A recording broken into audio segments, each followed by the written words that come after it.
Dummy নয়, রাজনৈতিক প্রভাবমুক্ত নির্বাচন দেখতে চান শিক্ষার্থীরা। আর মনোনয়ন বাণিজ্য বন্ধে নির্বাচন ব্যবস্থা সংস্কার কমিশনের কাছে সুপারিশ করেছেন তারা। রাজধানীর ইস্ট ওয়েস্ট ইউনিভার্সিটির অডিটোরিয়ামে শিক্ষার্থীদের সাথে কমিশনের পরামর্শমূলক মতবিনিময় সভায় না ভোট রাখা, দ্বিকক্ষ বিশিষ্ট পার্লামেন্ট সহ সংখ্যানুপাতিক নির্বাচন পদ্ধতি, পোস্টাল ভোট, স্থানীয় রাজনৈতিক প্রভাবমুক্ত নির্বাচনের সুপারিশ করা হয়। আয়োজনে নির্বাচন ব্যবস্থা সংস্কার কমিশন প্রধান বদিউল আলম মজুমদার বলেন, জুলাই আগস্ট নিহতদের রক্তের সাথে বেমানি করা যাবে না। যেই সরকারের পতন ঘটেছে, স্বৈরাচারী সরকার বলো, ফ্যাসিস্ট সরকার বলো, তার যেন পুনরাবৃত্তি না ঘটে। তার মানে এটা যদি শেখাইতে হয় তাহলে কতগুলো পরিবর্তন আনতে হবে, তাই না? কতগুলো পরিবর্তন আনতে হবে, পদ্ধতির পরিবর্তন আনতে হবে, প্রতিষ্ঠানের পরিবর্তন আনতে হবে।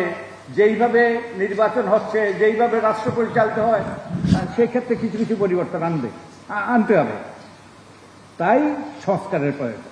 নগদের সর্বোচ্চ বার 167 টাকা রিচার্জে পাবেন 1 লাখ টাকা পুরস্কার। আরও আছে প্রতি সপ্তাহে পুরস্কার ও ক্যাশব্যাক।